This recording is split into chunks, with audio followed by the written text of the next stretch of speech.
ইসরায়েলের আকাশে রীতিমতো ঝড় হয়ে বয়ে যাচ্ছে ইয়েমেনের হুথি বিদ্রোহীরা। ক্ষেপণাস্ত্র ও ড্রোন হামলার মাধ্যমে দখলদারদের জন্য সুস্পষ্ট হুমকি হয়ে উঠেছে তারা। হুথিদের তাণ্ডবে দখলদার ইসরায়েলি শক্তির গর্ব অহংকার নিমিষেই মাটিতে মিশে যাচ্ছে। ড্রোন আর হাইপারসনিক ক্ষেপণাস্ত্রের অবিরাম বর্ষণে হুথিরা প্রমাণ করে দিয়েছে যে প্রতিরোধ শুধু অস্ত্রের জোরে হয় না, শত্রুকে দমাতে প্রয়োজন অদম্য মনোবল আর কৌশল। অসহায় ফিলিস্তিনিদের উপর ইসরায়েলের হামলার প্রতিবাদে এসব হামলা চালিয়ে যাচ্ছে তারা। ইসরায়েলের মতো পরাশক্তির চোখে চোখ রেখে কথা বলছে হুথিরা। গাজাবাসীর উপর হওয়া অন্যায়ের প্রতিবাদে পুরো আরব বিশ্ব না দাঁড়ালেও ইসরায়েলকে শায়েস্তা করতে হুথিরা একাই যথেষ্ট, সেটি দেখিয়ে দিয়েছে তারা। এর মধ্যেই ইসরায়েলের রাজধানী তেল আবিবের গুরুত্বপূর্ণ স্থাপনাগুলোতে হামলা চালিয়েছে হুথিরা। এই হামলায় প্যালেস্টাইন 2 নামের একটি fission multi warhead hypersonic ballistic ক্ষেপণাস্ত্র ব্যবহার করা হয়েছে। Fission multi warhead hypersonic ballistic ক্ষেপণাস্ত্রের ওয়ারহেডে পারমাণবিক বিভাজন ভিত্তিক বিস্ফোরক ব্যবহার করা যায়, অর্থাৎ পারমাণবিক ফিউশন রিয়াকশনের মাধ্যমে বিশাল শক্তি উৎপন্ন হয়। এই ক্ষেপণাস্ত্র একটির বেশি ওয়ারহেড বহন করতে পারে, ফলে একটি মাত্র ক্ষেপণাস্ত্র অনেকগুলো লক্ষ্যবস্তুতে আঘাত হানতে পারে।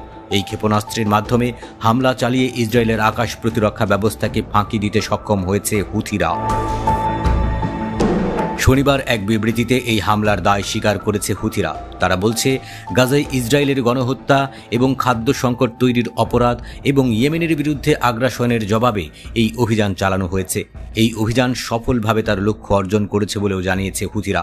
এর ফলে লাখ লাখ দখলদার ইসরায়েলি প্রাণের ভয়ে আশ্রয় কেন্দ্রে পালিয়ে যেতে বাধ্য হয়েছে। এর আগে শনিবার সকালে ইসরায়েলি গণমাধ্যমগুলো জানায়, ইয়েমেন থেকে একটি ক্ষেপণাস্ত্র হামলার কারণে ইসরায়েলি ভূখণ্ডে সতর্কতা সাইরেন বেজে ওঠে। পরে ইসরায়েলের সামরিক বাহিনী দাবি করে যে তাদের আকাশ প্রতিরক্ষা ব্যবস্থা হুথিদের ক্ষেপণাস্ত্রটিকে প্রতিহত করেছে। 2023 সালের অক্টোবর থেকে ফিলিস্তিনের গাজায় টানা হামলা চালিয়ে আসছে দখলদার ইসরায়েল। তাদের হামলায় প্রায় 60,000 ফিলিস্তিনি নিহত হয়েছে।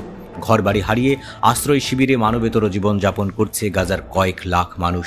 সেখানে তীব্র খাদ্য সংকটে দুর্ভিক্ষ দেখা দিয়েছে। এরপরও হামলা অব্যাহত রেখেছে ইসরায়েলি সেনারা। গাজায় যতদিন আগ্রাসন চলবে ততদিন ইসরায়েলি অভিযান চালিয়ে যাওয়ার হুঁশিয়ারি দিয়েছে হুথিরা। এর 2 দিন আগে একটি হাইপারসনিক ব্যালিস্টিক ক্ষেপণাস্ত্র এবং 3টি ড্রোন ব্যবহার করে ইসরায়েলে একাধিক হামলা চালানোর কথা জানিয়েছিল গোষ্ঠীটি।